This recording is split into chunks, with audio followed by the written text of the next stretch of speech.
How's it going, everyone? College Lefty, and in this video I have for you all how to prepare for the 8th inning program. This program is going to be coming out here this upcoming week, and as we can see here from the screenshot, the 7th inning program has 1 day and 2 hours remaining for the program, and you will still be able to unlock program stars for this and able to redeem the boss, and I'll talk a little bit about how to do that in this upcoming clips. But I wanted to show you guys kind of what I'm doing in order to prepare for this 8th inning program. I think that we're going to have 3 really amazing bosses for the Signature Series cards, and I think that one of them could be Ted Williams, one of them could be Babe Ruth. We're not really sure, but the Splendid Splinter did kind of hint at Ted Williams. But anyway, I think that these daily missions are probably the most important thing on completing the 8th inning program, as well as preparing for the 8th inning program. If you guys notice, those missions will reset in about 4 hours, as well as I have all 4 able to be completed. So I'm not going to complete them. I'm going to wait on these missions. I'm going to let them reset in 4 hours, and that's going to give me another mission behind these 4 missions. So once I complete these innings with Astros pitchers, tally 3 RBIs in multiplayer, a bronze extra base hit, exchanging right fielders, another mission will pop up after those missions if I have 2 of them stocked up. If I've saved them and I haven't completed them for a couple of days and let that timer kind of reset itself, then that will allow you to get multiple program stars that way without having to play multiple games against the computer if you are trying to get this program completed in a fast time period. But I wanted to quickly take you guys through the moments that I have remaining. As you can see, I completed the 10 wins in ranked seasons, battle royale, or events. I completed the 7th inning conquest. The voucher is one of the most important things.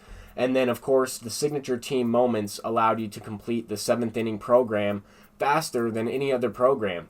Well, those signature team moments are not going to be available for the 8th inning program. So the bosses for the 8th inning program won't be redeemed as quickly. They'll still be redeemed right away. I'm sure that they're going to give out a free boss or 2 or 1 of each during the live stream tomorrow, October 1st. That was also included in the screenshot at the beginning. But I wanted to talk about these moments because I think that this will cause a drastic effect on the price of the bosses initially. I noticed that a lot of the bosses were going for much cheaper than previous programs. Well, that's because it was easier to get program stars and collect these bosses rather quickly. I still have about 39 program stars in order to get the Signature Series pack, the choice pack that is redeemable at the end. And as you can see from the left side of the missions, just by completing the signature team moments, I will be able to go ahead and unlock that even after the program is over. Once the 8th inning program comes out, there is no time frame on that because the missions will always link up with this program. Those signature team missions will always give you 8 program stars or 6 program stars or 10 towards the 6th inning or the 7th inning program. Some of the signature teams link up with the 6th inning, some of them link up with the 7th. So I wanted to clarify that. I wanted to talk a little bit about that to start this video off. I also think the 8th inning voucher is going to be extremely important. Because of those missions, they're not going to be implemented into the 8th inning program. I think that the 75 program stars that you get for redeeming this voucher, along with the stubs and XP, is very valuable. I absolutely think it's worth it, and I'm going to be quick selling all of the live series diamonds that I have and also putting up David Price on the market so that way I can pick up the 2 bosses before the program comes out. So I have all 3 for that voucher. But there's of course going to be an 8th inning conquest map. We don't know what that's going to look like. I will have a video on that out for you guys as well, as that's the first thing that I always try to complete for those programs. But for the remainder of this video, let's go ahead and hop into a game of ranked seasons. This game was also played during my live stream a couple days ago. I was unable to play a game recently because today I went to the doctor's. I had an MRI on my shoulder, and just from a long time ago, a couple years ago when I used to play baseball, I had a Reds workout, a tryout with the Cincinnati Reds, and my shoulder has never felt the same since then. So I wanted to get it looked at and make sure that I don't have any permanent damage because it does not feel that great all the time. But anyway, besides the point, let's go ahead and get into this gameplay. Just wanted to let you guys know what I've been doing, why I haven't been playing live as much, and I plan on trying to get a couple live streams in this week. But anyway, I was able to get a 3-run home run with Lou Gehrig to start this game off. We both have Nolan Ryan on the mound, so it's nice to get an early 3-0 lead and kind of get his confidence lowered. It's going to allow me to get more base hits. It's going to allow me to score more runs, hopefully, in this game. But you never know. You can always hit the ball well, and it results in some lineouts. We're also playing at a pretty deep field. To center field, it's 421. The ball doesn't really carry as much at this minor league stadium as it does at others, from what I've noticed. But this opponent started off the game with a strike 3 looking, a called strike 3 on a changeup low and inside. I definitely missed my spot, but I was trying to dot something up on the inside corner, get the confidence up on the 12-6 curveball and the changeup as early as possible, try and establish those pitches to make sure that I can go to them later on in the game. I don't want to only rely on Nolan Ryan's fastball, especially because I noticed that this opponent was early on some off-speed pitches throughout this point. As we can see there, he did take a late swing on that changeup. I felt like he was sitting on it. But at the same time, I noticed that his swing timing was more on time when he was swinging for a fastball. When he was looking for a fastball, he was squaring those pitches up a little bit better. I know it's only through the first inning, but I try and pick up as many things as possible about my opponent as early on as I can in the game. Sometimes I'm unable to. Sometimes the opponent is hitting everything. Sometimes they're not relying on certain tendencies when they're pitching.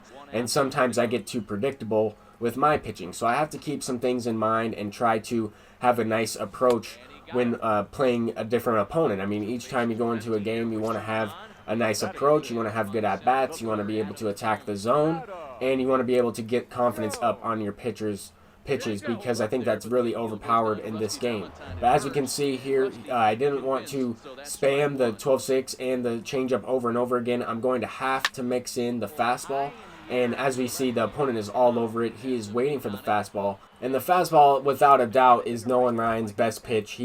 That's the pitch that he's able to locate the best, and I want to be able to throw it. I just have to pick and choose when I'm going to attack with that pitch. But I'm also looking to get the sinker confidence up when I'm facing the pitcher. As you see here, I have the gold bar of confidence. I miss location there, but the pitcher is a great opportunity to try and get the confidence up on whichever pitches you're looking to use against maybe their better hitters. I'm trying to use the changeup and the 12-6 curveball. As you saw there, the opponent smacked it to left field. He was on it and he pulled the baseball, but it did result in an out. It was a well-placed curveball, and he does have the gold bar of confidence. That's certainly going to help in that situation. But move forward a little bit into the top of the 4th inning. I was able to get a couple base knocks. The opponent has yet to have a base runner, but at the same time, we both had some good at-bats. We've had some questionable hits. I could have squared that one up, and I got a check swing with George Brett. The opponent has lined out a couple times and squared the ball up, just hit it right to my fielders. And it's unfortunate, but that's what can happen with Nolan Ryan. I mean, he has very high hits and Ks per 9, with home runs per 9 not really mattering as much or not having as much an effect on Hall of Fame or legend difficulty. I think Nolan Ryan becomes a better pitcher because he only has about 75 home runs per 9. With that being eliminated, I think that it relies more on the hits and Ks per 9, as well as how well you're able to locate and get good feedback on your pitches when it comes to high exit velocities and base hits. I find that Nolan Ryan is difficult to hit already. I do struggle against him, and I've had a lot of success using him, and I recently took him out of the lineup, put him back in, trying to debut Tom Seaver, trying to mix up guys in the rotation. But like I said earlier, the opponent is all over the fastball. I tried to throw one on the outside half to try and get him to go the other way with it. I know he was early on the fastball. Didn't matter. He pulled it out for a home run, and that makes it a 3-1 game as we move in to the 5th inning. So as we move in towards the later half of this game, I plan on going to a relief pitcher that throws a little bit slower. I have Sergio Romo, Bruce Sutter, Trevor Hoffman. I think that those guys will be better pitchers against this opponent simply because he was swinging at fastballs. His swing timing was mainly for fastballs, and I could tell if I threw a hard-throwing pitcher, then he's going to get rocked against this dude. So I want to kind of avoid that and approach the game in that way as we move towards the end of the game here. In the 7th inning, he's at a good pitch count.